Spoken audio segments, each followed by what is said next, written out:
This is the Average Guy Network, and you have found Home Gadget Geeks show number 450. We're halfway to 500. Actually, probably that's not mathematically correct, but that's okay. Recorded on June 25th, 2020.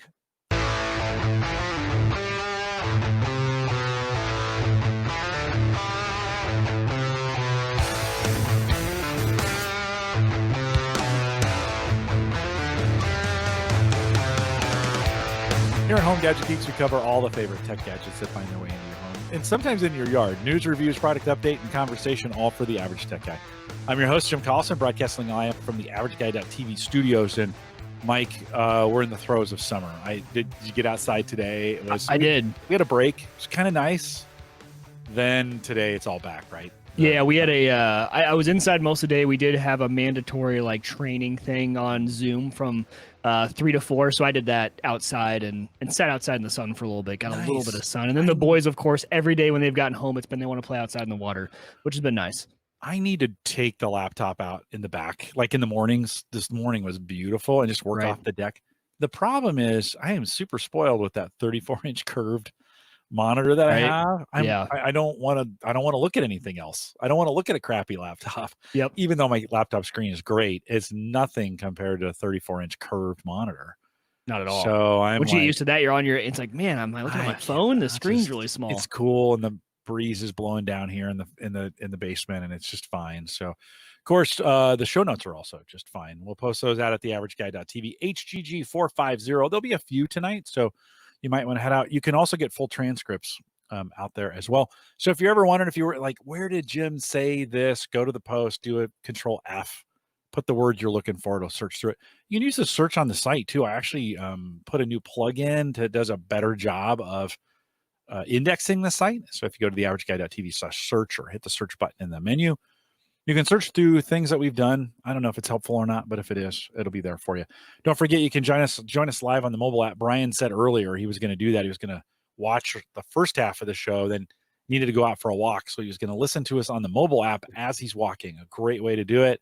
Head out to the AverageGuy.tv and you can download it there. Actually, the shortcut is homegadgetgeeks.com. So if you want to download it from there, it's only this show. So you have a little icon on there if you always just want to kind of stay up. It'll always have the most current, and it'll stream it live if you want to do it that way, 100% streaming, homegadgetgeeks.com. Don't forget, you can follow the show schedule now, the AverageGuy.tv/schedule. We'll get you there. And there's a little schedule tab, or I think it says calendar on the website you can click if you want to know what's coming up. A great way to kind of stay up to date. There's a lot of shows coming on, including my daughter who's coming back July 31st. We'll talk about those here at the end of the show, but you can get all of that out at the AverageGuy.tv. Couple reminders, and I wanted to thank Ron. We didn't get a chance to do this. I'm a couple weeks behind on that. One, if you want to subscribe on Patreon, if you want to have kind of a one-of-kind, there's not too many of these on the planet. There's a few, maybe, I don't know, less than 15.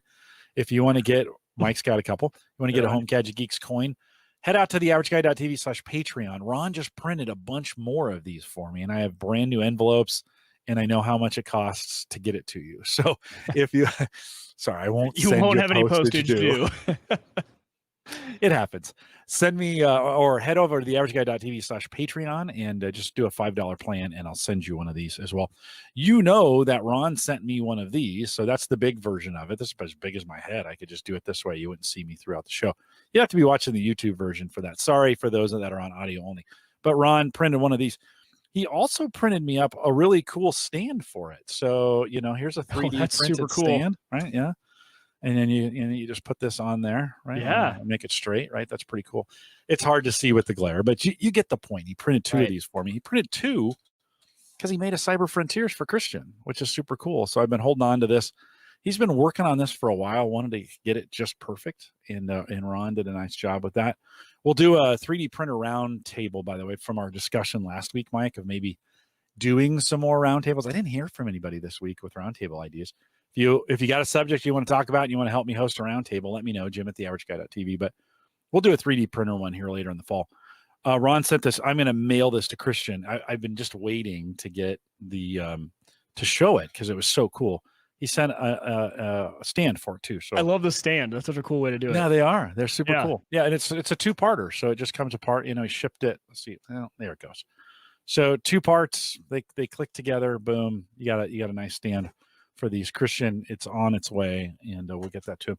He made something for you, right? We talked about it last week. Super cool and show unexpected. Yeah, so this, if you guys are on audio only, the people on video are seeing it. So it's almost like a station identification plaque for my amateur radio shack. You know, everyone calls it your shack where your ham radios are. So it's got, you know, it says amateur radio station. It's got my call sign, the Whiskey Zero Echo Golf Romeo on there. It's got a cool microphone. I don't know if you guys can see if I turn it sideways. So the words and the microphone are raised on there from the black. So everything's raised, all done on his 3D printer. He even put a screw slot on the back. So I've got a screw in there and I put it up on my pegboard. It actually goes right there next to the screen. So super cool. I was like really impressed when the picture on Twitter did not do it justice. It was cool. Then I got it in my hands, and first of all, it's a lot bigger than I thought. It's bigger than my face, so it's massive, and just super cool. So Ron, we appreciate all the stuff you do for us, and you do really good work. So if you guys are looking for anything, Canadian Maker Project is his YouTube, and that's his name out there, so you can look him up and see all the cool stuff he's doing. Yeah. Ron, thanks for sending those. I gave him a couple days notice and said, hey, I need some more coins. And he printed them up, mailed them to me, and they're available for you, so we can get those out to you as well. We mentioned we had Dave McCabe scheduled to be on the show tonight, just couldn't make it. Had a conflict come up. Dave we'll reschedule Dave, maybe to come back in and do a late summer, early fall. Put some show notes together. After he said he couldn't make it, I thought, well, we'll shorten the show up a little bit. And then I started writing kind of what I wanted to cover. And I thought, we got a full show. So don't hesitate. We're going to talk about summer lawn care tonight. And I got some tech involved with it as well. And, but it should be fun and a great opportunity. So we'll get Dave to come back on again. Mike, I gave you some Jeffersons last week as a 5-year anniversary gift. How was it? How'd you enjoy it? Amazing. I still need to get Hannah to try it. She hasn't wanted to try it yet, but I need to get her to. I had probably 2 glasses this week. I'm trying to like save this stuff. So I'm like, I don't want to go through it really fast. So I'm like, one little tiny, nice little drink just to end the night kind of thing. And man, that stuff is so good. You impressed Colin. Colin came over and I was like, so Jim came over last night, and he gave me a 5-year anniversary gift. And he's like, is it the Jeffersons up on the table? And I was like, man, you have a good eye, dude. He spotted that fast. He's like, that's good stuff. I really like that. And that's right up his alley. So he was trying to get some sticky fingers and steal that. I'm like, no, you don't know. You got to protect that stuff. Yeah, that's going to be my nice sipping stuff. So yeah, thank you again. That's amazing. Been enjoying it. Good little bourbon, by the way. Jefferson's. If you haven't tried it, you can find it it's in a lot of places in the country. We get it at our local Hy-Vee, which is just kind of a grocery store. Just check it out. It's got a picture of Thomas Jefferson on it and super good. $25 to $35, depending on where you pick it up. And do people ever do bourbon like on the rocks, like with one ice cube? Sure. Okay. Sure. That's what I was wondering. I'm like, I might like this a little colder. That's how I like tequila. I like almost frozen. Like I put the big ice cube in there and get it nice and cold. I didn't know if that was like sacrilege though. I don't want to like do that out in public and be like, no, that guy. You're fine. Phil, my son has bought. We have those little cubes. They're made of the rock cubes you freeze. Yeah, you just freeze the cube and then you put it in the water. So you're not diluting it. Yeah. No, you can throw a cube in if you like it on the rocks. That's fine. Joe in the chat room says he checked, and the Jefferson's Ocean is available locally to him. Now that's your favorite, right, Jim? Oh my God, Ocean is so great. They put it in barrels and then it goes out to sea, and it just sloshes around out at sea. They take it down to the Arctic or the Antarctic and bring it back up, and so that you have these cold and hot swings that are supposed to do some pretty amazing things to the flavor, and so super cool. It's 3 times more expensive than regular Jefferson. So you're going to spend $65 to $90, just kind of depending upon where you get it. All the batches are numbered. The voyages are numbered. And so my very first bottle was voyage 17, and the bottle I have now is voyage 20. Not that I'm reading or keeping track, but I just have those memorized for no reason. Well, it's super cool, right? I think it's just one of those super cool kind of things. And it's probably a gimmick, but pretty great. Thanks again, Mike, for doing this for 5 years. And I appreciate it. There's another cool bottle of some, and I've got to find the name because I think I've brought it up on the show before, but whenever you mention the stuff that goes out to sea, there's like a champagne company. I think it's champagne, and they actually put it in the bottle, and then they just drop it at the bottom of an ocean. And so when it comes up, you buy it. It's got like crusted sea stuff all over the bottle. Nice. You almost have to like break it apart. It might be a gimmick too, but it worked. Like I saw it, I'm like, that is super cool. Very expensive. I think it was like $150, $200, but kind of one of those cool things you might just buy and put on your shelf as like a showpiece almost. Yeah, no, I think it's super cool. And so Joe is saying his bottle is more like 100. Yeah, your prices might vary. You might want to check online too. There's some great ways to purchase some of those things. Have you ever had Blanton's? No. Blanton's whiskey? It's super hard to get, and they only make so many. And we've been on a reserve lists a couple times to try and get those. And sometimes you just got to work at it. It's sometimes it's just a gimmick, but scarcity drives demand, right? Yeah. It works. Yeah. All sales, they know scarcity drives demand. So. That's just Nintendo. Yeah. That's Nintendo every time, right? Yes. We have this new thing and you can't buy it, but it's super great. And then everybody, just keeps the price high. So it's like webcams or microphones right now. You can't find them anywhere. No, you really can't. Yeah. You really can't. Monitors, anything like that. Maybe it's getting a little better now. Maybe it's rebounding a little bit. I think some, but I went to buy an audio interface for Micah. She's my co-host on Theme Thursday at Gallup. And I was going to buy her a little Behringer audio interface. They're $50. No, not right now. They're $100, and the $50 ones are on back order. So you're like, oh, okay, I guess I'm waiting. So no, there is some supply issues on some of those. There are. Rode makes because when I was thinking about getting this boom, I was also just thinking about going with a wireless mic set, because then I wouldn't need to sync my audio in post. I could just do the wireless to my camera. So Rode makes one of the better, cheaper ones, the Rode Wireless Go. That thing is sold out everywhere. You can't buy it at B&H Photo. You can't buy it on Amazon. Not even like for more money than you would want to spend. It's just not there. Makes a great YouTube though clip, right? If you're going to be doing YouTube videos. Yeah, exactly. Or you can plug in a lav mic if you want to it too. So it's double. You can just clip it, or it's got the lav mic and you can clip it on your belt. Kind of cool. Nice. Well, speaking of that, give us a quick rundown. What are you doing on YouTube? You started a new thing. I mean, I know that's unusual, but Well, okay, it's unusual, but actually Jim doesn't know this yet, but Jim's going to be my accountability buddy with this. Jim and Hannah's already riding me. She's like, if we're going to do this, we're going to do it, and you're going to stick to it. So, started up. You guys know that when I was doing streaming, I was the dad nerd. Well, we're doing that, but streaming is not going to be the focus. We might stream in the future, but we're really taking it to be, we're going to make YouTube videos on everything that dads nerd out on. Home improvement, tools, barbecuing, everything like that. We're doing 2 videos a week right now. So we're going to be publishing 2 videos a week. We're on Facebook, YouTube. YouTube is where I would love people to watch, obviously. But we're putting the full videos on Instagram, on Facebook. It's just the dad nerd everywhere. It makes it super easy. So I have a second Twitter. So don't get confused. I mean, I just started the second one. So I don't know. I'm still on Wieger Tech, which is probably where you guys should reach out to me. But if you want to start talking about my dad nerd stuff, it's there. So the dad nerd, it'll be fun. We've done one video so far. We have another one coming out Sunday. The first one was on how to use a speed square, right? The speed square is like the most useful tool. And I think a lot of guys just have never saw one and used one before. So these videos are quick. They're not long. That one was 4 minutes, right? Get in, get out, learn the basics. It's just, Jim knows I have like this creative itch that if I don't scratch it, it turns into like a rash.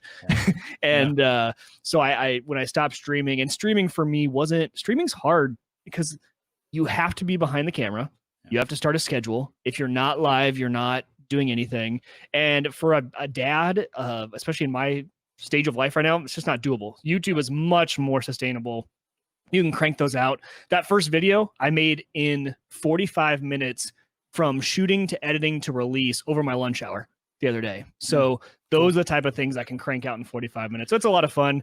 If you guys want to follow it, that's where you can find me. Make sure you're keeping me tagged on Twitter when you're putting those things out so I can retweet them too. Oh, sure. Yeah. No, and we can talk about it here on the show. A lot of that stuff, it's almost like it's like an add-on to what we do here on Home Gadget Geeks. It is. There's a lot of stuff that we would talk about. There will be probably some tech stuff too. Won't be a few things tech related, but a lot of it's just like anything that got dads, and it doesn't have to be dads. I use dad. Dad's just kind of it always gives you a focus, a brand, and it's an area to focus on. But I mean, this is for men, women, anyone. So it'll be a lot of fun. So now I have Hannah, who's like, if you're going to start doing this, you're going to do it. I'm like, okay. So I'll get Jim to hold me accountable too. I don't think that'll work. If after a week I quit, You got to ride me so hard. You got to take back that Jefferson's. Okay. Oh, there we go. Or There's just a come deal over for and ya. drink it with you. Yeah. Oh, yeah. Drink it in front of me without me getting any. There you go. Exactly. Or with you. That would be good. With a cigar too. Yeah. The is it just on your regular YouTube channel? So if folks were Yes. subscribed there before, they'll do it. And if they go out and subscribe to it. YouTube makes, first of all, it's super hard unless you want to create a whole new channel to change any form of your branding. I know. So I'm still just Mike Wieger. So if you search Mike Wieger on YouTube, that's how you find me. But everywhere else, Facebook.com/thedadnerd, Twitter.com/thedadnerd, Instagram. Drop that stuff in the show notes, and I'll add it to the show notes for this show. So as we go, just put them in the show notes. Well, last week I mentioned that I had a generator coming, and so Friday I took Sarah out to dinner on Friday. We went down to our favorite Italian place, and it came, of course, while we were gone. I'd been home for all week, and so you had to leave dinner early and get 2 hours. The generator, right? I sped up pretty fast. So I get home, and as I'm walking up to it, the box is just beat. You're like, oh no. Now it's 145 pounds, so like it was a pretty heavy box. And I guess I learned my lesson on this one. I'll tell you what that is here in just a second. But so we get up there, and one of the corners is all just almost gone, and the packing from the inside is hanging out, and the bands that go around it, they had 2 bands that went one way and 2 bands that went another.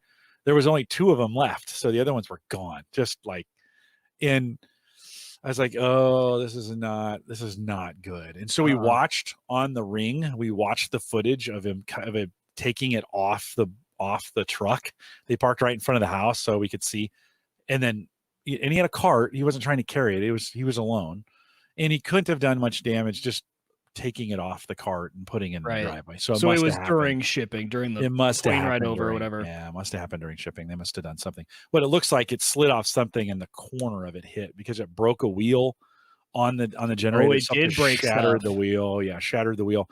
The engine housing separated and then came back together. And so, where you'd have an overlapping segment, it pinched like this so that there was a piece of plastic out, and plastic was dropping out the bottom.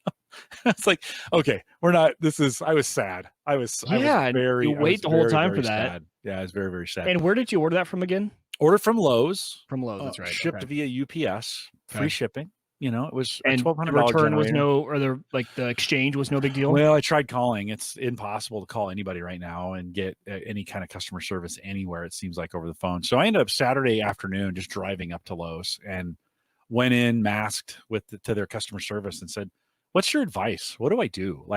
And she's like, "Look, I know customer service is taking a long time, but that's the way we need to do this. Just get on with them and they'll take care of it." So sure enough, I actually called Lowe's as I was leaving the parking lot, and it's a 25-minute drive home for me. So I drove home, unloaded the car I had some concrete block that I'd bought at Lowe's, installed the concrete block I put all while you were just on hold. It was on hold. So got most of the block put in, and then got a gal, and it took another 45 minutes for her to process basically what they did is they just sold me another one at the same price, but the price had already gone up and the warranty price had already gone up. And I was like, well, I want the whole price. Right. And it took them forever to get that part done. But again, I was working. So I was like, hey, I'll wait forever if you're going to take whatever time you need. Yeah. And they actually gave me $10 off of the thing too, for the trouble, which was pretty cool. More cost to you. They just refunded you $10. And then they're like, take the other one in and they'll refund it right on the spot. And so I packed up the one in our Outback and took it back to Lowe's and dropped it off. No questions asked. I said, took pictures? Do you want to see? They're like, because you don't want to go sell this to somebody. Like, this thing took a dive. Right. And they're like, no, we're good. We'll inspect it and we're fine. And God, Lowe's was great about that. I know it took time, and there would have been some who would have lost their mind to be on the phone for an hour and a half with support. Me. Yeah, I would have. But it was, for me, it was like, okay, well, I want to get this done, and I want it done right. I'm going to wait. Several times she offered, can I just send you an email? No. I want a final price. I want to know this is done. I'll wait. Right. I will wait. And she did a great job. Megan, I think was her name. She did a great job on just kind of taking care of me and making sure it was done right. So this time I had it shipped to the store. I learned my lesson learned. If you're going to use UPS, it can't be heavy. like they're going to destroy. They're just not geared for that. Like that's just not a UPS thing. And was it their freight like line? Because you know, like FedEx is like No. FedEx Freight, and it comes No. in a totally different truck. Okay. Not that I know of. Not that I know of. So I had them ship it directly to the store going forward, and it's coming in early next week, and I'll get a hold of that, and then I'm going to nerd out on some generator tech. That's going to be kind of fun. I'm kind of looking forward to all the different things I can do with that, including installing a cutover switch in the house, some of those other kinds of things associated with it. So that's coming, but you know, that's kind of the way the world is now. If we're going to, you think, oh, drop ship to the house, this will be great. No. And I actually started filing a claim through UPS. Oh my God. Do they make that intentionally hard or what? Do they really? Oh, it's awful. It is. I mean, they are, you have to. Probably because it'd be easy to abuse. No, totally. If it wasn't super complicated. Yeah. So you sign a waiver saying it's just, you're being as truthful as possible. And like I went Friday night, I went through the UPS. I thought, well, I better file a claim. I started in on that. I'm like, oh, I definitely, and I'm patient. Like I stayed on the phone for an hour and a half, but I did not want to fill out that UPS form. It's just as long and ugly. And I was like, I'm not interested in this. So generator will be here, next week, early next week, sometime. And then one last update before we jump into lawns. I noticed this week the 16 terabyte external drives are out. So it's been a while since I've been in the storage game. Talking about itches that you need to scratch, and Jim has a hardware or hard drive itch that he needs to scratch. Oh my God. 16 terabytes, on B&H, 315. And I'm not saying this is new. I'm sure there's been others out. I just noticed $300 for a 16 terabyte hard drive. I wouldn't pay that, but they're out. They're reasonable. That's a reasonable price for it right now at B&H. You can do that. I was trying to look in the documentation to see if that's SMR. It has to be SMR. I can't imagine it not being SMR on those. So no way, has to be. Yeah, you think, right? You think it'd have to be SMR. Yep. And then it seems like it used to be 10 terabytes was a sweet spot, and now it's up to 12. So the 12s are like 215. That seems to be a pretty good sweet spot for pricing in there. If you were gonna get one of those, you could get a 10. I think they're just under 200, and the 8s are 100 and let's say 150 maybe, somewhere in that space. So that 8, 10, 12 is still a pretty good price point.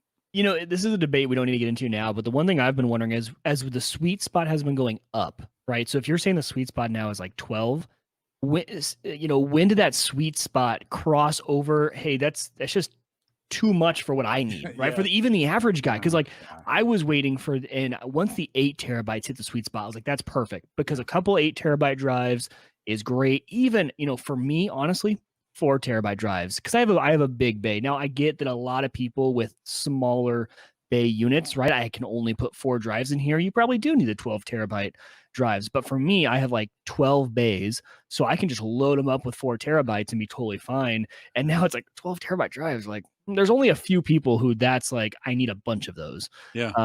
But I think I probably, as I was talking, I probably hit it, is the guys with, a 2 bay system. That's great, because then you can get 12 terabytes with redundant on a 2 bay system. Yeah. For still pretty affordable. For $420, you've got 12 terabytes of storage. If you did, redundant RAID, kind of cool.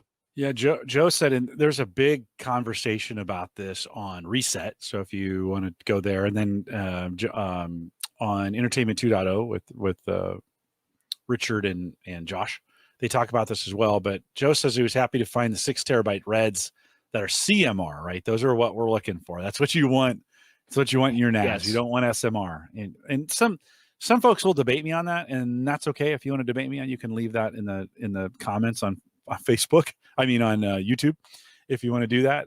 But typically, most of us that I hear from want the CMR drives, and so the 6 is a sweet spot for that. If you can still find them, you got to be careful right now. Western Digital is not being completely forthright, and none of them are. I think like a lot of the companies are getting. Yeah. Well, we know Seagate's been using SMR on those cheap drives for a while. We know that going in, but right. To your spot, or to your point, Mike, at what point is enough? And I think for the average guy, 8 is actually plenty. I think so too. 6 is actually plenty, and for the average guy. That's not this audience. You who are listening right now, you're like, oh come on, 6 is like I've got that in my laptop on a SSD drive, and so I get that, but I just thought I'd bring it up because we talk about that from time to time. We haven't really talked about drives in a while, but no, we haven't. They are out. They are. Yeah. The 16 terabytes are coming out. We promised a launch show, Mike, and of course Dave couldn't make it tonight. But as I started taking some notes, I thought, well, we'll shorten it up a little bit. Well, I got a bunch of things to say, apparently. So a little bit of tech, mostly some advice. I know some guys struggle. Like the lawn is a struggle. It's a struggle bus. It's especially right now. The summer is what separates the men from the boys on this, right? We said this during the spring lawn care episode. By the way, if you haven't listened to that and you want to, go back and listen to it. You can catch it. Just search spring lawn care at theaverageguy.tv and you can find it there. But couple things I want to preface this with as we think about this experience of going through. And it's important for some people. Like how their lawn looks is important. Since I've been home, working from home during the pandemic, my lawn's gotten way more care than it ever would have if I was going into the office. And that's because in between meetings, I can go move things or apply things, or, I'm not going to say my boss probably won't listen to this, and he doesn't care, to be honest, but I've snuck out a couple times at 3:30, mowed the lawn, just saying, like, you can, you do it because you can. Yeah. You're trying to get it before the rain comes in, right? Or whatever. But one of the things I want to say kind of just as we get started here is, one, never start lawn care thinking you're going to have a perfect lawn. You just won't, no matter what you're doing. And Mike, you can probably attest to this. Yep. No matter what you're doing or how you're watering it or the chemicals you're adding to it or the services you buy for it or the whatever, the amount of time you spend on it, the sharpness of the blades, whatever, you're still going to have spots, right? The lawn's never going to be perfect, right? Right.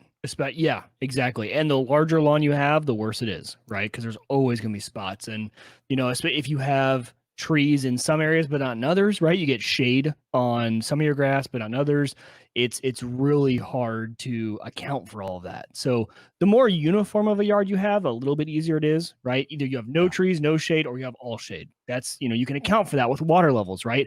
It's really hard for me to account for my non-shaded spots versus my shaded spots and the water levels and things like that. So yeah, no, I totally agree. And so I'm going to tack onto that. Don't expect the changes you did right now to have any effect on how it looks this season, right? A lot of times you're building for next season, or you're building for the next, you're building for fall. You're building for the next year before you do so. That's why spring, I think Dave was saying, was so important, is you're really building for this year, but you're setting yourself up for success the next spring. And then I think summer, I would say, is probably the least important time. There's a lot of things you can do, but I would say as far as prep work goes and things that are important, spring and fall, right? Recover from winter, prep for winter. If you're in a climate that gets winter, I think that is true. And everybody's, we know we are going across zones from California to New York, from Florida up to Wisconsin, from Texas to North Dakota. So, of course, everything we say, we're a little tainted. We're here in zone 4A here in the Midwest. But of course, what matters is your zone. And so Dave mentioned this in the spring. Learn what your zone is and get familiar if you want to know what works, and not just with the lawn, but with the yard. Think about the yard plants and some of your trees and some of those things. Understanding those and not fighting them is kind of half the battle for your lawn. Right. Especially when it comes to trees and what you can plant and what's going to be messy. And so again, that's if you're moving into a new property, you're thinking about planting a tree, man, a tree is a commitment. Like you're going to spend 50 years with that tree in a lot of cases. Make sure you get the right one, you plant it in the right space. That's one of those things you really want to spend some time thinking about. We mentioned too, in the spring, you always look like a rock star. Like you come out of the winter, you could have done nothing to the lawn for the last 5 years. In most cases, even the weeds are going to mow green. Like you're going to mow it, and for that day or two, it's going to look great. You're going to feel good about yourself. I do this. I lure myself into every spring of being like, gosh, I am good at lawn care.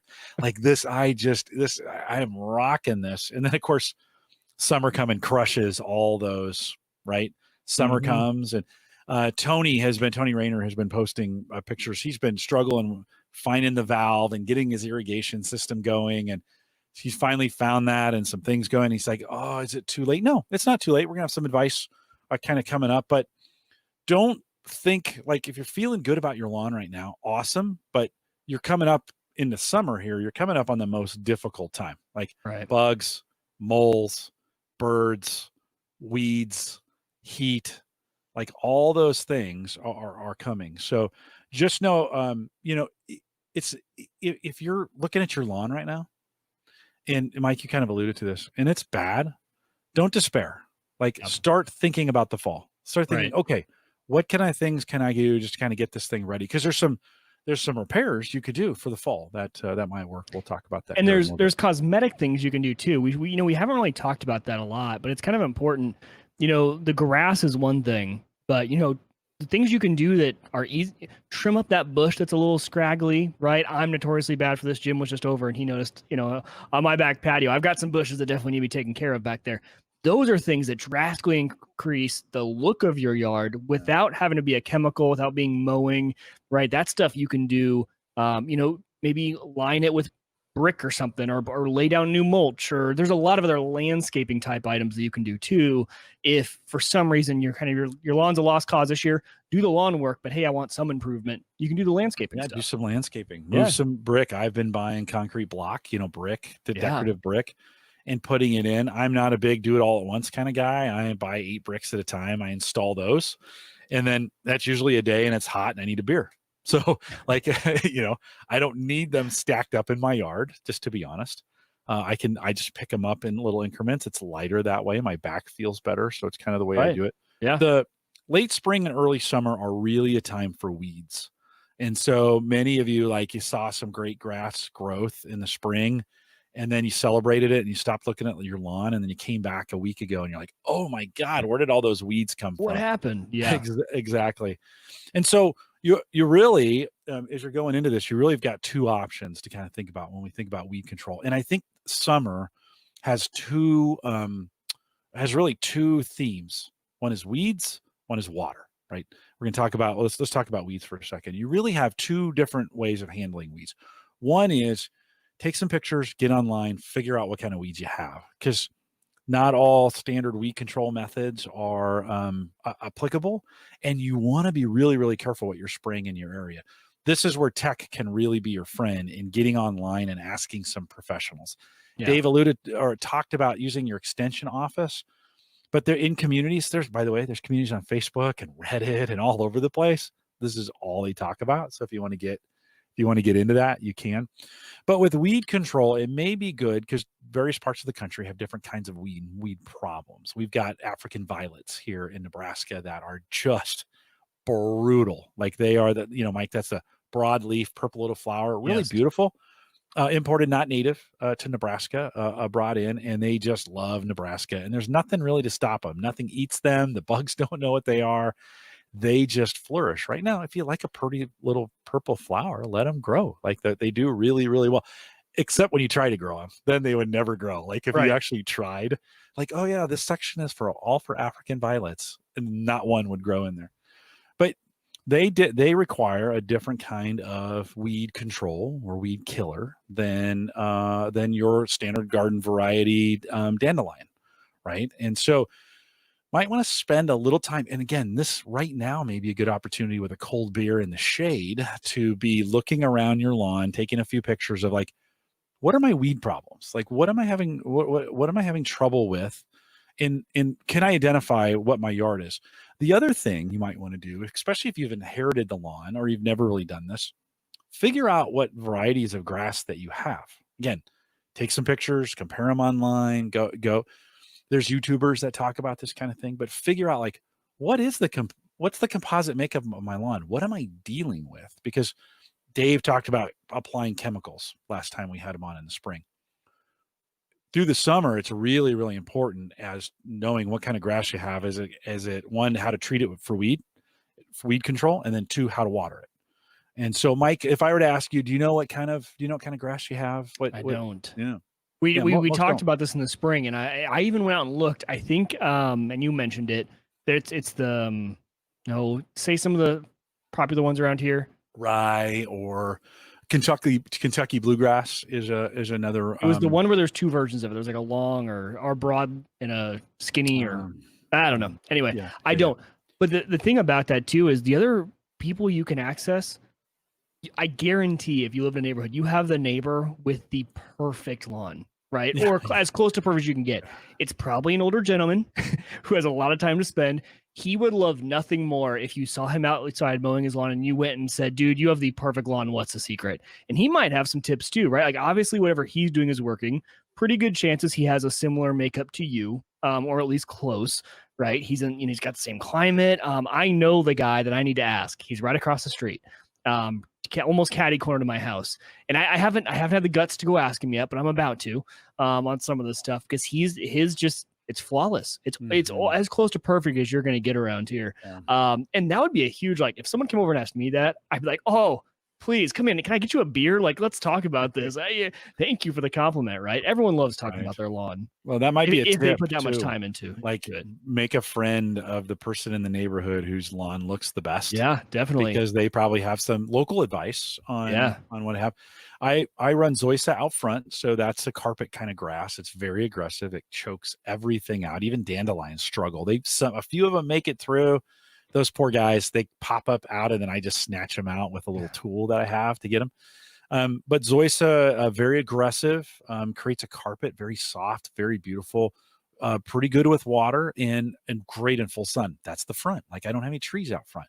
Back, whole different story. And so I have a mixture. I've actually gone to we have a Sutherland's, which is kind of a grass company here in Omaha. And you can buy about 9 different kinds of variety of a seed out there. They have one that, and oh shoot, now that I want to say it, it's going to, I think it's called Nuke or something like Duke Nukem or something like that. I think that's what they call it. And it's just supposed to be the toughest grass on the planet. It's a combination of a couple different kind of grasses that grow really well here in Nebraska. So I go in there and say, give me that. And then that's what I've been putting on my grass, and can actually see kind of the different areas that I seeded in there with some of the old grass. So it's good to know. In the chat room, a couple folks have been identifying, John says he has Japanese stilt grass, extremely difficult to kill. It is a grass, so a normal weed killer for lawns won't kill it, and it'll take over the whole lawn. If you like it, let it. If you don't, okay, well, that's going to take, you have to make some kind of decisions on that. Ron says he's got some in Ontario, you can't buy weed killer. And there are, again, on YouTube, you can find like natural weed killing solutions that will do things for you, vinegar, some of those kinds of things. I'm imagining like the Breaking Bad guy of weed killing stuff, selling it out of his garage. Like it's some underground thing that he's mixing up. Yeah, some Roundup. Killer. You get some you get Roundup. The goods. with weeds, you've really got 2 options, right? One is the nuclear option. So you can just get a maybe here in the United States, you can just get a Roundup and just crush everything. I used to have a buddy who would say, what he would do for a new lawn is he would crush it with Roundup. It would die. He'd burn it. Then he would water the heck out of it. And all the seeds that survived the Roundup and the burning would come up, and he'd knock those down with Roundup, burn that, then water it again and just wait. He was trying to get all those weed seeds out of his lawn. And then How long did this process take? Is this like a 2-year? No. You can do it in about a month. You can? Yeah, because most seeds germinate pretty quick, a couple days. Wow. Okay. And then you'll see sprouts 7 to 14 days. You'll see weeds come up. And then he would put turf, he'd get some sod, put that on top of it. A very easy way to get a new lawn going. That's one way to handle if your lawn is poor. I wouldn't do that now, by the way. You don't want to put sod in or even new seed in the summer. But that's the nuclear option also is maybe even going with a Scott's weed and feed, right? So those come in liquid and powder form. You can spread them or you can spray them. That's spraying your whole lawn and trying to get everything in one shot, right? That's one way of doing it. Generally, you should have done that a couple weeks ago to a month ago. Depends on what area you're in. You could still do it now, but some of those are pretty harsh. I waited a little too long, Mike, and I burned my lawn in a few spots because it's also got fertilizer in it, and it got hot here really fast. So there's kind of the broadcast or the spray option. There's also some great options. Just if you're not struggling with weeds, and you just have a few, just spot treat them. So get a little 1 gallon, little pumper thing, buy a little concentrate, make sure it's good for your area, drop that in there and go spot spray. Do you have somebody, how are you handling your weeds? Spot spray. Okay. Yep. We have the 1 gallon mixer. I got actually, my dad loves to bring this stuff over. He's like, oh, this is the best stuff. So he brings me over some mixture, some concentrate, mix it up. We do, like I said, we do have the company that comes out and does chemicals for us, but a few weeds, still obviously are going to pop up in the summertime. So I've been spot treating those. They've been super heavy for us recently, and I don't know what it is. And it's not in my grass, actually. It's in our beds are just destroyed right now with weeds. We cannot control them no matter how much we do. And actually, I don't know, I think it was Tony earlier asked the question of, do you believe in the fabric that inhibits the weed growth? My wife and I were just talking about that the other day, because we would love to put it, we would dig up all the mulch we have, because we have nice mulch still, lay that down and just kind of start fresh, because, a week ago, they were all clear, and now they're literally weeds a foot to 2 foot high. I mean, they just take off like crazy. Perfect growing conditions here in Nebraska right now. Yeah. Moist, warm. Yeah. It's weird how you can tell, though, like the lawn is treated by chemicals and these beds are not. Yeah. Because there is very few weeds in the grass. I think there's a chemical you can go out and buy called Preet that is a pre-emergent inhibitor. So you can put that on in the spring. Oh, you could even do it now. You could weed it now and throw that in there. Yeah. Not as effective. Nothing needs to grow in these certain beds. Right. And so I'm just like, I could just pour like gasoline, I don't care, whatever it is, and just no, I think it's called stuff out. I think it's called Preet. Okay. And you can get that. It's a pre-emergent chemical that you just sprinkle it in the landscaping on those beds, and it keeps anything from germinating. Right. And so you just want to be careful not to get that on the lawn, especially if you've just seeded it. Right. So with weed control this time of year, you're coming out of kind of the, in the early summer, you should have either done the kind of the nuclear option where you're hitting the whole lawn in one big shot, like spreading it everywhere. Or if you had some success in the spring, and like for me, I did both. I use a spreader to get it all around, and then I am spot treating at this point. So great opportunity again to know some spots, take some pictures, know what you're doing, put those on your phone. It's also, one of the things where you can use technology on this is to, like, I have mole issues right now, and I don't know, like, I'm trying to get rid of those things. That's a whole nother show, by the way. But I have DEFCON levels for the moles. DEFCON level 1 is just the little things you put in the ground that make a lot of noise. DEFCON 2, I don't know if I'm doing this the right way, but just go with me on it. Yeah. Is the hose in the hole filling them up. DEFCON 1 is the worst situation. DEFCON 5 is the 5 is not bad. Okay. So 5 is the thing in the ground that makes the noise. 4 is the water hose in it. 3 is going to be the poison pellets that I put in the ground. Okay. 2 is going to be, because it's 4th of July, going to be fire. It's going to be not fire, but smoke bombs. I'm going to go buy some smoke bombs, smoking those things out there. And then DEFCON 1, we're digging them out. Like, I'm getting the shovel. I'm just going to start digging holes until I find those little. Yeah, I got a pellet gun you can borrow. Just do the hose thing when they pop their little head up. Just... Yeah, I thought they would, but I couldn't. They don't. I tried. No, I got a lot of water in the yard though. That's for sure. So you got a couple options with your weeds. Now, actually, dandelions, at least here in our region, dandelions are way down. It's too hot for them. They want to let a little cooler. So now would be a good time if you have any lingering dandelions, get them out, because you don't want those seeds lingering here throughout the summer. They'll come back again, or they'll be available for you in plentiful numbers next spring. And it does make a difference, even if your neighbor has a lot of dandelions, by you removing them out of your yard, assuming you don't want them, can make a difference. Mike, the second thing, right? So weeds, this time of the year, weeds are number 1. Watering is really number 2. And there's a whole bunch of different ways of thinking about this. And this is really where you can add the tech in. I think Dave talked a little bit last time about having the tuna can test, right? Put an empty tuna can in the middle of the yard, water it, and that'll kind of tell you how much you're getting. I think the average yard in a various area needs to get 1 to 1.5 inches a week to be healthy, right? People always say, yeah, but what about the rain? Okay, what about the rain? Well, this is an area you can use a little technology called a screwdriver. So go out to your yard, take a screwdriver, we all have those Craftsman or whatever screwdrivers, right? They're what, 6 or 7 inches, maybe 8 Yep. inches long. Jam that thing in the ground. And it should, if you're getting proper watering, you have good aeration, I think I'll just slide right into the ground all the way to the handle. Yep. If 6 that's inches, the right? Is like was what they're yeah, saying. 6 is what you kind of like, 6 to 8. If you can take it to the handle, you're in pretty good shape, right? That's a good kind of test. If you can't, you got a couple problems. And that's where you might want to dig a little bit to say, okay, when do I have compaction?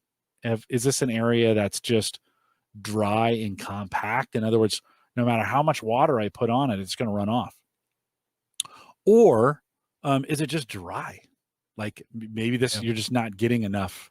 You're not getting enough water to it. I had an area I was watering today that was just soaking it up. It was like, oh, it's been a while since you visited me, right? Right. So, or are you watering at the wrong time of the day, and is a lot of your water evaporating? A lot of people say, well, yeah, I turn it on for 7 minutes. Well, the 7 minutes that you run it in the morning is way different than 7 minutes in mid-afternoon, right? Because you're going to get a lot of evaporation off in this hot heat of that water. It's not going to soak down as far. So if your watering time in the morning before the sun comes up is 7 minutes per section, whatever it is, maybe you need to come up to 10, right, in the afternoon, whatever it is. So double checking what times you're watering as well. Yeah. And the other thing too is keep going on the watering thing. I'll bring this up later. Yeah. So one of the things where you can really deploy some tech in this is actually with your security cams.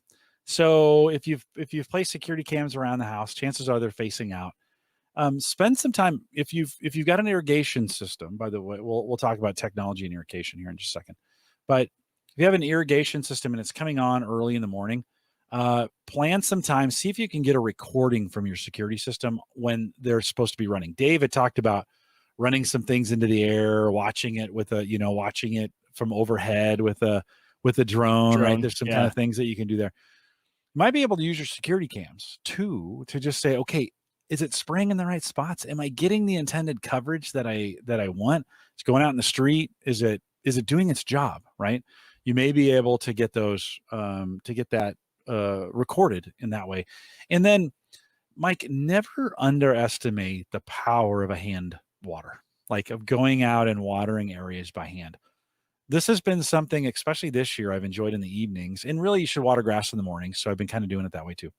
But in spots where I do manual irrigation, which means I put a sprinkler in a place and then I'll talk about that schedule here. It's coming up. But there's spots it doesn't reach. And sometimes those sprinklers can be really wasteful. If you're in an area where water is expensive, you might really want to invest just in some hand watering tools to make sure you're applying that water just to those spots that need it and you're doing it efficiently. Well, that and what I was going to say is, you can do it yourself or you can hire it done. Once you've watched someone do it or Google it, YouTube it the first time, if you have an irrigation system, like go out there and you need to test probably once a year. If you can probably get away with once every other year, the heads don't move that much, but turn them on section by section and see where those heads are hitting. You might be wasting a ton of water on the sidewalk, right? And that's easy. They're so easy to adjust on the head, how far left it goes, how far right it goes, how high they pop up. You can replace the heads, things like that. So look at that and then start to look at certain sections. My timings are all different depending on what section of the irrigation system is going, right? One section only needs to go for like 3 minutes. It's the skinny part between the sidewalk and the street, and that just gets soaked and water's running off after a few minutes. It's just wasting water. You can just tell. Spend that time because that, number one, is saving you a ton of money. And number two, it's going to lead to a better lawn. Like, I think that is probably the best thing you can do right now. If you need to do anything, if you have an irrigation system, is go out, turn it on section by section, see where those are spraying, and you might have overlap. Thing to pay attention to is do your sections. Your numbers might not go by where they are, so definitely check. Turn them on. This section is right next to this section. Turn them on to make sure you're not getting overlap, or you are if you want overlap. All that stuff is super important. I do that once a year. I do it every single spring because somehow I swear my heads move. Because I will also be like, I just adjusted this last year, and it's spraying the street again. So they do move on you. You know, they a lot of motion and stuff like that. But easy way to save money. Yeah, there. No, it's just good way, kind of good way to check and to make sure it's happening the way it should. When it comes to the irrigation control, I don't have an irrigation system. I use kind of the sneaker, the sneaker net method where I walk things around. In fact, I was at Ace Hardware. They've actually, I really, Ace for this kind of stuff has been really good for me. They just had I got a 50-foot hose for $25, a pretty good one. Their premium hose. It was on sale. They're normally like 50, and it was, another 5 off. So, I pick up my stuff there, but I manually put things out. And one of the ways I do it is I alternate between the front and the backyard. So Monday, Wednesday, Friday is the front, Tuesday, Thursday, Saturday is the back. I put them in different places. So I'm not watering the same spot, the same time every day and moving it around. And then I kind of make it based on the weather. So if it's raining a lot, of course, I'm not going to water it. That's one way of doing it. There are manual timers. Brian Auer in the chat room says he uses a manual timer. You can buy pretty inexpensively, $30 to $50. You can buy kind of a manual timer. You put the hoses on, set them up. It'll do its thing. You can program them. They have different levels of sophistication. And then now they've got some really sophisticated electronic controls. And if you want to get into that, I can't recommend any of those because I don't have any of that, but I've seen them and they're pretty cool. It's kind of like the Nest thermostat of irrigation for your house. Yep. And there's tons of things you can do there. This is an area you can waste a lot in. Like, you let a hose go unchecked for a long period of time, and you will send a lot of water downstream. So I think it's one of those good things. Just kind of check. Like I said, set up your cameras, take some snapshots, do some things, pay attention to what you're doing. But this time of year, because of the stress that the heat is going to put on your lawn, it's a really good time to water. And how much do you need to water? This is where the logbook helps. Did you start a logbook? I did. Well, I use OneNote now. Yeah. So I started a digital book. Yep. Yeah. This is where a log helps. And every once in a while, walk around your yard with a screwdriver. And by the way, it's good for your lawn to have those little holes in them anyway. So just jam those things in there and get that done. During the summer, weeds and water, those are the two things that can really kind of change things. Make sure you're spending a little bit of time getting those right. By the way, morning better than evening to work on these things. It's one of those kinds of things if you're going to get the lawn wet. Mike, I mentioned I control my water habits, how I water based on apps, because I want to know when it's going to rain. I'm like, well, am I going to do a big watering thing? I talked about this in shows past, but man, I tell you what, and let me bring it up. I am really digging this My Radar as a weather app. And so this actually sits on if you're listening to the audio, apologize. We're showing the US representation, the satellite representation for the weather. And I leave this on my Surface Pro 3 and I just leave it on all the time. I just come by and look.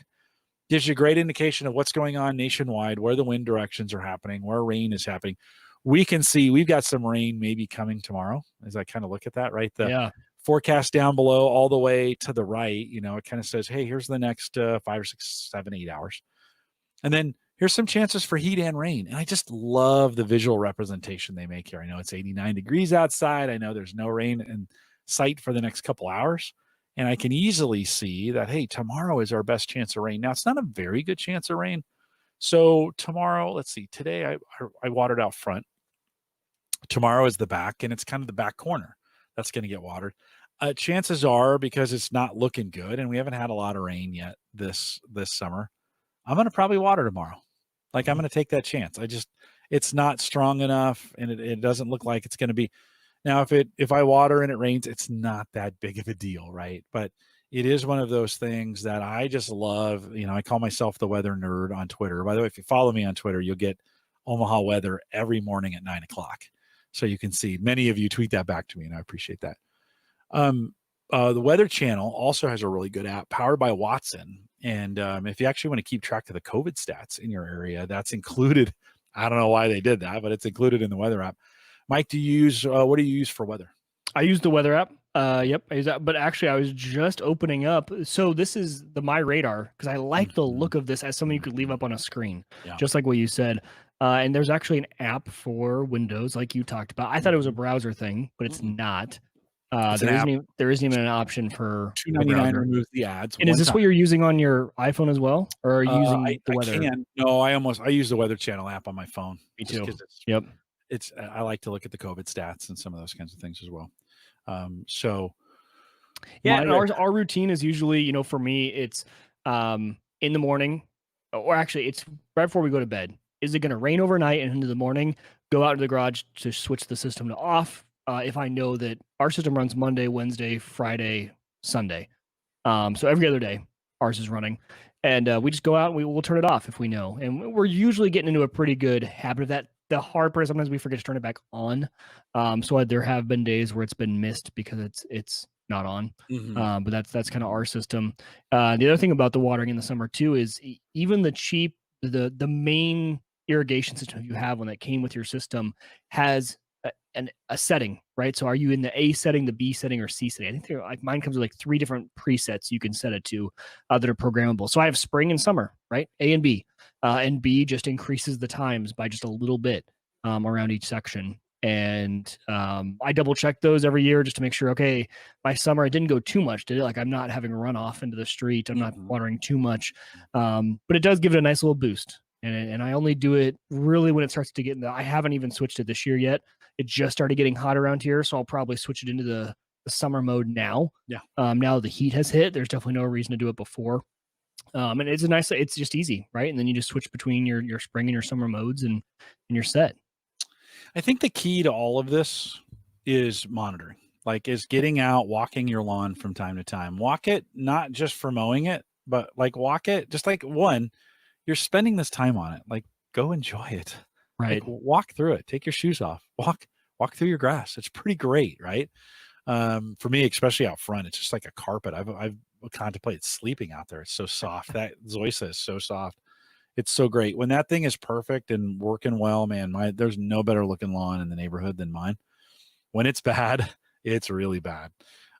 So get out, walk around, see where your trouble spots are. Make sure you're applying and you're treating those trouble spots.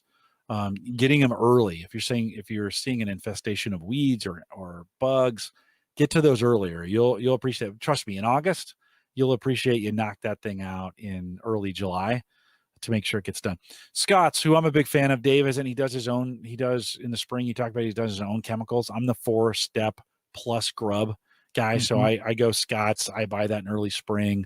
It's sitting in my shed right now, just waiting to go through the 4 steps. I'm already 1 and 2 are down, 3 and 4 are waiting for me to do, and I've already put through grub control. But Scott's makes some recommendation. I think they're good as we think about some things to think about, right? So for early summer, feeding your lawn, making sure it's got enough, like you got the right, the right food for that stuff to grow. You don't want to fertilize it too much, but certainly you want to make sure it's healthy, right? Treat for grubs, mow high. That's a lot of guys and The gals big one. make the mistake, like of just grinding it down.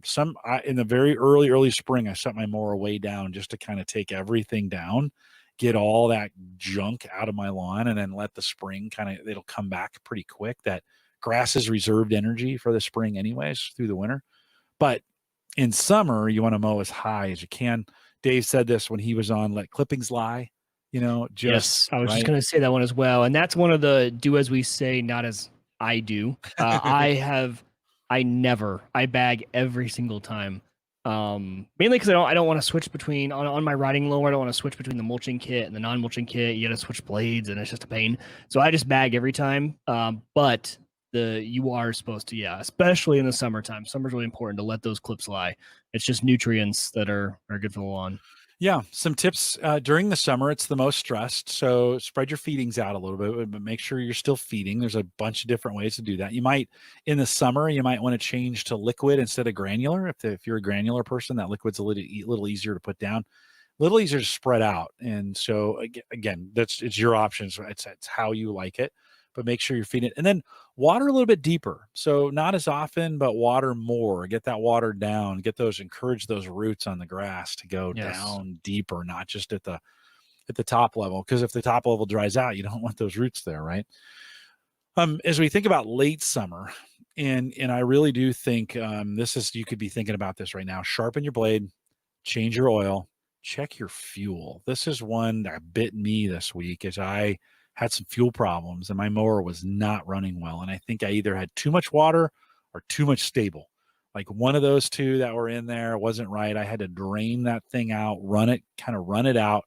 I went and got some brand new fresh gas premium, put it in there. I ran it for about 10 minutes. It was still running like crap. And then at one point it just kicked over and came back. Like I had gotten some bad fuel in the system, whether it's water or, like I said, stable or whatever. I've been using like a stable fuel stabilizer, and there's a couple different. I'm going to give you a recommendation here in just a second. But it may be a good time to just run some maintenance on your mower. Mike, I always thought I had to go to a shop to do that. And I have learned the average guy can do their own maintenance. 100%. You can drain your oil, fill it back up. It's not that hard. Yeah, even for you guys. Yeah, you can. Even for those guys, if you have a riding lawnmower, I have these little lifts, and they're literally, I mean, I'm on video. I'm trying to show. They're not that big, so they're for your wheels, right? And they are probably the width of the wheel. They stack, so they're super small and tiny, not really long. And they're ramps that as you drive over them, that's when they level out. So they've got like a curve to it. So you wedge them under your tire, and you just drive a little bit, and it kind of like pushes you up onto them, and they rock, and then they stop. Super cool for doing maintenance on a riding lawnmower at home. Jim, did I tell you my embarrassing story about changing my oil? No, do it. Okay, so I was changing the oil in my riding lawnmower, and I was listening to a podcast while I was doing it, and all of a sudden, so I'm putting the oil in. I'm like, oh, geez, Mike, I'm not even paying attention to how much oil I'm putting in. I'm like, I don't know where I'm at. So I let it sit for just like a minute or two. I put the dipstick in, pull it out. I'm like, oh, I must have put like nothing in here. I caught myself too soon. Good to go. Kept pouring, dipstick again. And I'm doing it right. I'm doing the towel and stuff like that. I'm like, man, like, where is this? Like, okay, so like it was so high. I was looking at the bottom and I was looking for a line. It was so high, but I didn't notice. I'm like, okay, I'm just gonna turn it on and see. I turn it on and it just flumes smoke. I mean, there is smoke just rolling. Looks like I started a diesel truck. This thing is just rolling smoke. I'm like, well, that was way too much oil. And so I did the dipstick one more time. Okay. It's supposed to be like an inch on my dipstick. It was literally 6 like all the way up. It was as full as you could go. Yeah. Which the hard part was about this, I was wasting oil. It was one of those where I just wasn't paying attention. I was listening to the podcast. I drained it. And on this riding lawnmower, it's super easy to drain. Good. It's got one of those twist, pull out, and it's got a little hose on it. You put the hose on first, twist, pull out, and the oil just drains nicely for you. Good. Drained a little bit out, closed it up, ran fine. But it was one of those embarrassing moments as other dads were driving by. I'm like, don't look. I know this. Oh, jeez. Like they're like smoking. Yeah. Rookie move, totally rookie move. No, it's good to go on YouTube and watch others. There'll be somebody who's changed the oil on your mower. They'll done it. They'll recorded it, and you can look at your manual for how much oil goes in. Well, and generally, like a lot of engines, for most guys who have a standard mower, it's 20. I want to say 20 ounces, but 20. Yeah, maybe it is 20 ounces. It's pretty standard. So if you buy the small bottle of oil, the 20 ounce measured, it's measured out for you. Just put it in. Like you don't even have to think about it. But yeah, good to check how much is going in there. But you absolutely can do the maintenance yourself. You can sharpen that blade yourself. You can change the air filter yourself. That's probably the easiest thing to do if you're in dusty conditions. That you may have not checked your air filter ever. Some people like forget. Like ooh. And that is all those things. You can order them on Amazon. You can order them from Walmart. You can get it delivered direct. You don't even have to go to the store anymore. You can just have it drop ship. Oftentimes you can I looked up those parts online and I was just like, okay, I did buy an air filter that was the wrong one. I bought too big. It was too big. It's $5. So it wasn't the end of the world. But as you do this more often, you get better at it. One of the things, Ed Sullivan heard us talking about this. And he threw me a recommendation this was originally for the generator, but you could use it for your mower too. If you're going to be storing gasoline out in your shed or in the garage and it's going to be sitting for a while, you might want to stabilize that. And so he swears by this Pre-G super concentrated. It'll get you 256 gallons out of this one. You squeeze it fills up the top, then you pour it out. Super good. Stable is another brand that does this. But he swears by this. It's $30. So it's a little pricey, but he swears by it. So that may be another thing you want to think about is just making sure your gasoline's treated if it's going to be sitting for a while. Yeah. And okay, so here's another little quick tip, not for mowing, but it's for your car. I call it the magic juice. There is stuff. This old mechanic told me about it one time. Like the engine was acting up, and he's like, "Oh, put this stuff in it and see if it clears it up." So you can find it at any gas station, and you guys might have heard of it. It's called Heat. I think it's like HEET. It's in a yellow bottle, you know, and you put it in your gas tank. Yep. That stuff solves so many problems. And the main problem I think is people get water in their tank, right? And it can happen for a lot of different reasons. It can sit for a long time. It can do whatever. That stuff has saved. I mean, there are times where I'm like, oh, I need to go to the mechanic. I'm like, well, I'll try Heat first, like a $3 bottle, put in there. Nope, engine runs fine now. We're all good. Like, who knows what it's doing? But I call it the magic juice. If your car's ever sputtering or something, try some of that Heat in your gas tank. They recommend it here in Nebraska in the winter because of our conditions, right? Yep. And so the water gets in that gas tank a lot easier in our conditions. Yep. Run a bottle of Heat through there. I never thought about running that through my mower. I actually didn't either. Yeah. Not a terrible idea. Maybe I may have to give it a Maybe I'll have to give it a try. A couple more recommendations kind of before we close this up. One is summer is an easy time. You know how Dave, when he said, you just like do a mow during the week, just get it out of the way, just get out there and crush it. And then go back on Saturday, take your time.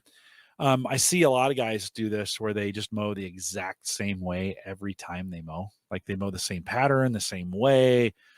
And you might be thinking, oh, those cross lines on someone's lawn is vanity, it's vain. No, it's actually a good thing to do is to change up your patterns, even slightly. Go make that angle just a little bit different. Go a little flatter on the angle than you did before. Change up if you're always going around one way, go around another way to get it done. Yeah. Just at a minimum, if you can do that, right? Go the opposite direction. It's not going to help with your wheel lines. A lot of times it's your wheel lines that are, if they're running in that same system over and over. And one other quick tip someone gave me when I got a riding lawnmower, and I don't know if it'll help you new riding lawnmowers. The ones you guys have had it for a while, when you do your lines, right?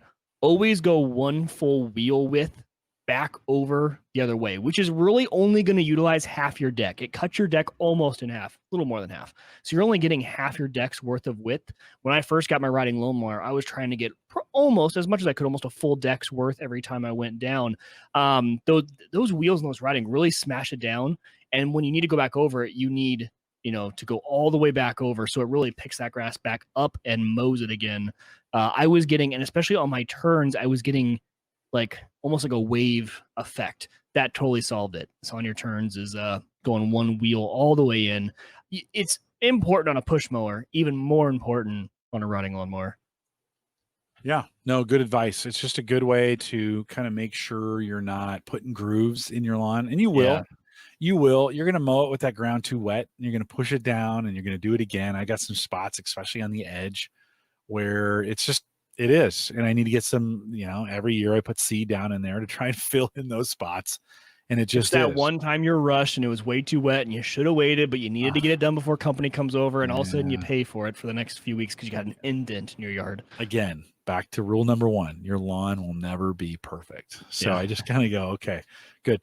Last bit of the 12 commandments. I should have said that earlier. These were the 12 commandments of summer lawn care. But if you need some new garden equipment, and as you're working through this, you might be thinking, my stuff is just not stacking up. We always think about Slick Deals for computer stuff.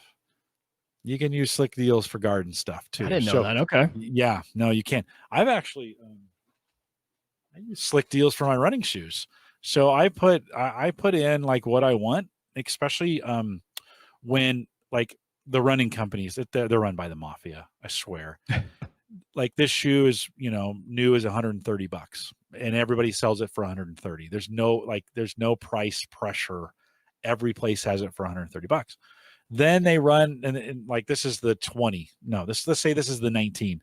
When the 20s come out, these drop into the 70s or 80s and they go to the outlets.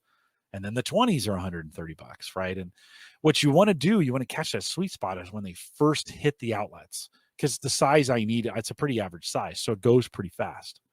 Same thing with lawn equipment, right? When do you think the best time, Mike? When do you think the best time to buy lawn gear is? I would guess fall. Yeah, right. Just going into winter. Yeah, just going into winter. everybody's trying to dump that year's where it's very seasonal. Yeah. Target, Walmart, whatever, the Ace Hardware, they're trying to dump their fall stuff in oftentimes. And, Slick Deals is people who find deals and then post them there. And so the community, I was looking up today, I love DeWalt tools. The Slick Deal community. Got a new one right there, actually. Yeah. A new drill. Hasn't even been used yet. The Slick Deal community around DeWalt is amazing. Like, really? Oh, I get a Slick Deal almost every day on a DeWalt tool of some kind. And, and I'll never pay full price for any of those things because there's always a deal going on somewhere. And Slick Deals helps me kind of. So go to slickdeals.com. There's an alert. They're easy to set. Go search for something, find it, make sure that's what you want, set the alert.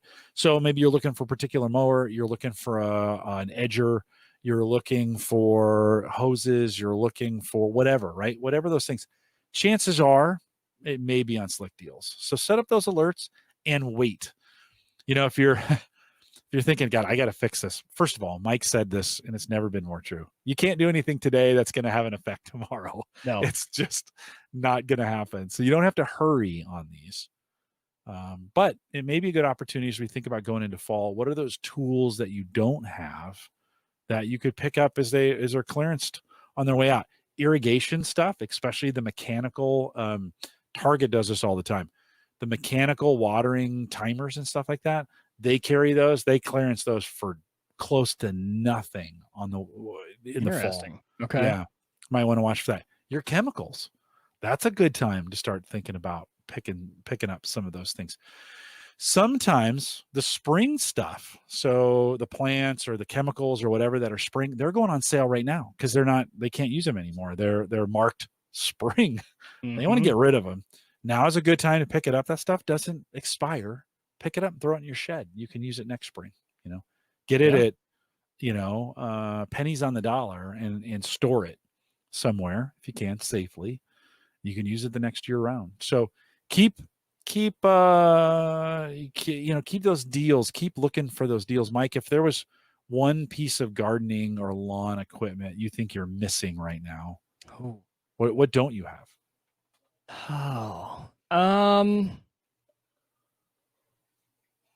That's tough. I would love a more powerful gas edger.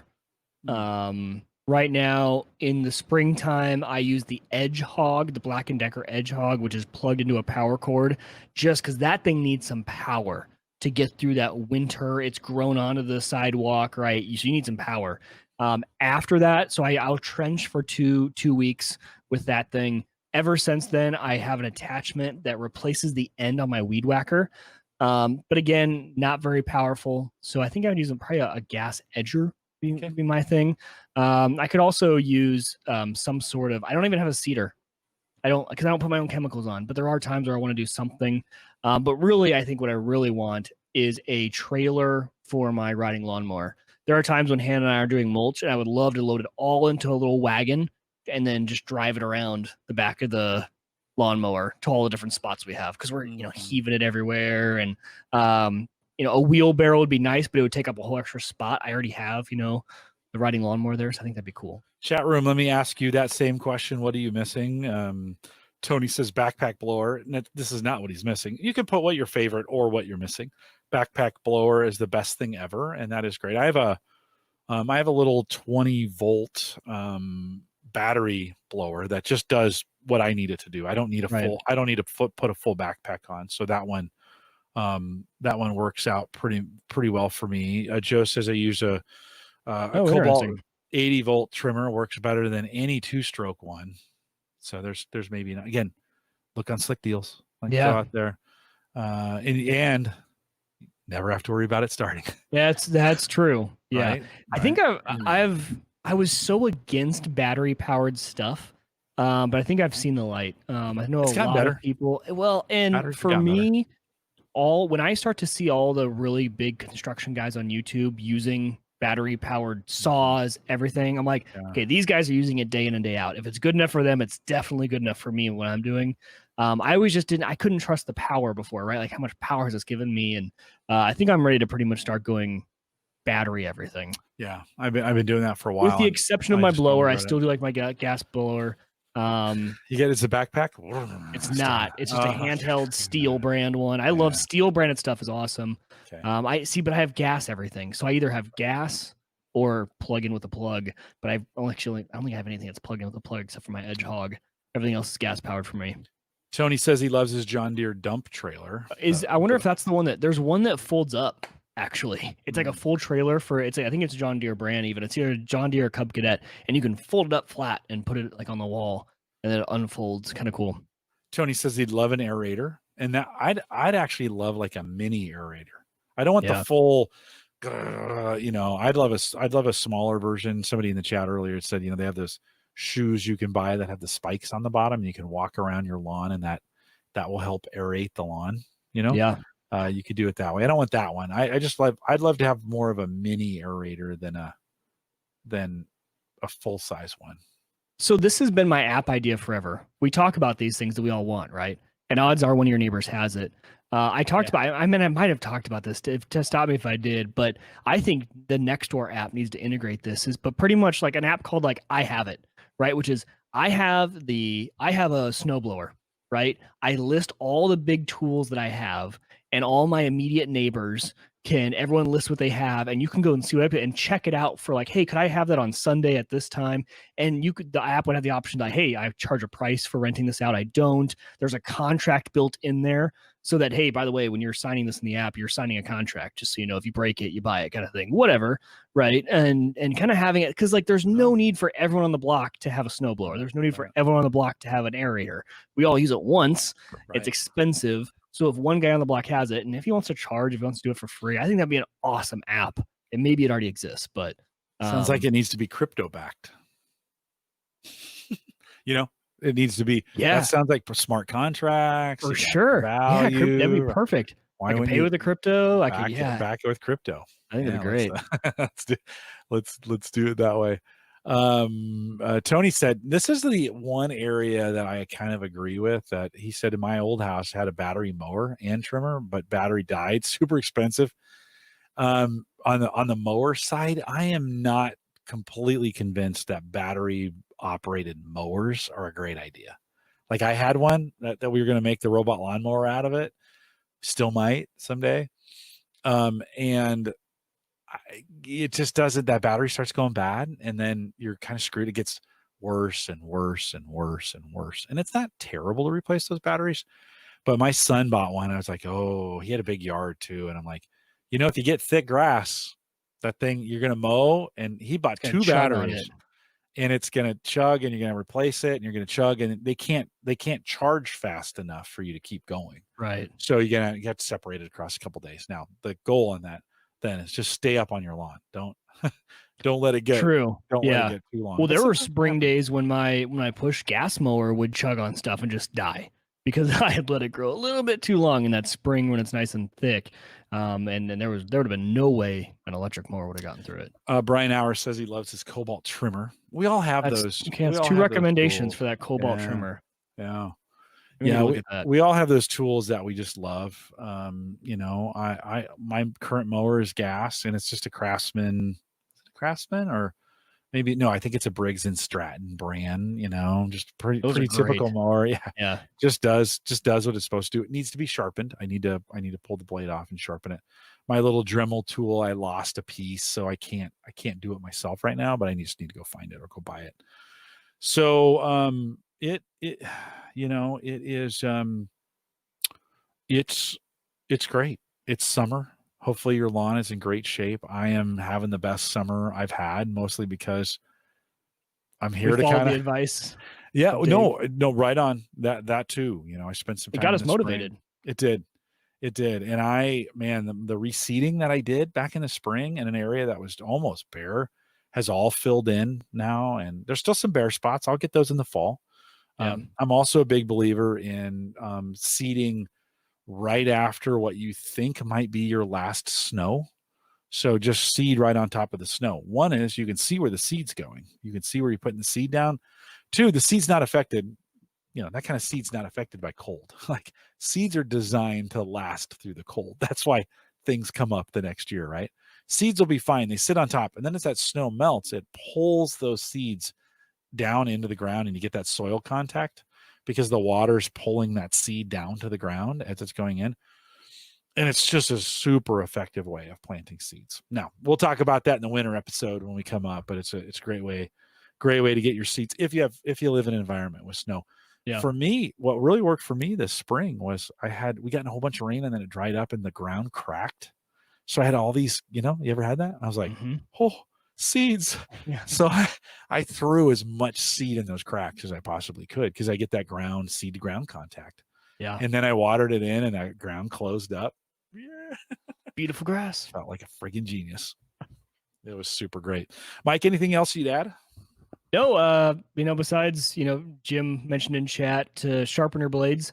I'm doing it probably every 2 months, which leads in here with our mowing season leads to about 3 times a year, 3 to 4 times. I think every quarter is probably a good way to do it. He says minimum at least once a year, and I agree. Like at least once a year, be sharpening your blades. Easiest way: pick up a piece of grass, look at it. If it's straight across the top after you mowed, you're good. If it starts to get jaggedy, that's not good. It's number one, it's letting water out. Number 2, it shows brown a lot easier. That jaggedy is brown.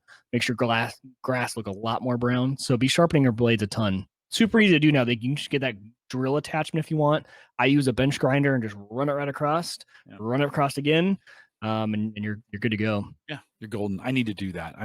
That's one of the areas. Got the oil changed. I got the fuel taken care of. I got the air filter changed. I need to now sharpen that blade. It's been over a year, so I need to get it done. A couple reminders before we go. One, don't forget Ryan Kirshner is here next week. Ryan was in chat a little bit earlier. He might still be out there, so Ryan's joining us next week. We're gonna kind of talk about water cooling and PC cooling. So he's gonna come in. Awesome. We're gonna kind of dive in deep on that. I think you're here. We worked that out, right? You're here. I hope so. Because Okay. he was the one they gifted me the water cooler I have for the AIO in here. So you we can talk about that. And I have better been be here. way happy with this thing. Then you're out for the next couple weeks. I am out the next 2 weeks. Paul Barron yeah. joins us. Jay Madison joins us. So I'm excited to have both those guys on here. Jay just had a new review come out on YouTube on a micro. I mean, man, that guy, he keeps pushing those PC boundaries to get them smaller and smaller and smaller. His stuff is just awesome. Like, I just love what that guy does. So Jay is back here on the 16th, 23rd. Daniel J. Lewis is going to come and talk about some room lighting, which would be super cool, some RGB room lighting. Yeah. We think of that in terms of PCs, but he's ordered some stuff and is installing it at his house to get some really cool kind of setup on lighting. So we'll have him coming in. And then right at the end of the month, Sammy is coming to join us. She's going to talk a little bit about what she's been doing this summer in Pokemon Go and some technology she's using. And we'll just catch up with her. You can ask her all the questions. Listen, she's been locked with her dad for she's looking to talk to other people like 5 or 6 months with me. Yeah. Like I hate to see some of the scars that I've probably given her over the summer, but she'll be in here at the end of the month as well. We are live every Thursday, 8 p.m. Central, 9 Eastern. Well, I shouldn't say every. We'll say every most Thursdays, maybe 48 out of 52 weeks.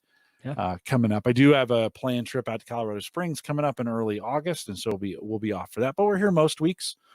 Mike, we mentioned last week we'd like to start some roundtables. So if you have some ideas on particular roundtable, Jim, this was kind of your idea, Jim Shoemaker. It's kind of your idea. If you got some ideas of a roundtable and you want to help me lead it, we'll put 2 or 3 or 4 guys together and gals if you want to join us. And we'll just do that. The whole show will just be on that topic. You need to bring something to give and make sure you have your stuff together. It's not time to come and sit and listen. It's time to give. So if you want to do that, contact me, jim@theaverageguy.tv. Tell me the topic idea, and we can start putting groups together to get those done. I'd like to get those kind of cranking. Maybe 1 or 2 a month here starting in the fall. And then let's see, what else should I say? Oh, I should say that Home Gadget Geeks and theaverageguy.tv, of course, powered by Maple Grove Partners, get secure, reliable, high-speed hosting from people that you know and you trust. That is Christian. Plans start as little as $10 a month. MapleGrovePartners.com if you want to get that done. Join us in our Discord group. It's been a little quiet, but that's okay. I think we're all pretty busy at the moment. So theaverageguy.tv/Discord if you want to jump in that conversation over there. And Brian, you'll have to let me know how the app went. He was out. He was going to listen to the first half and then go out for the second half. Hopefully, he's still listening. We'll stay around for a little post show. So, Brian, maybe you'll be in from your walk. You can let me know, Brian F. That is. You can let me know how it went on the app going forward. We'll stay around for a little bit of post show. Thanks for coming out and listening tonight. And with that, we'll say goodbye, everybody.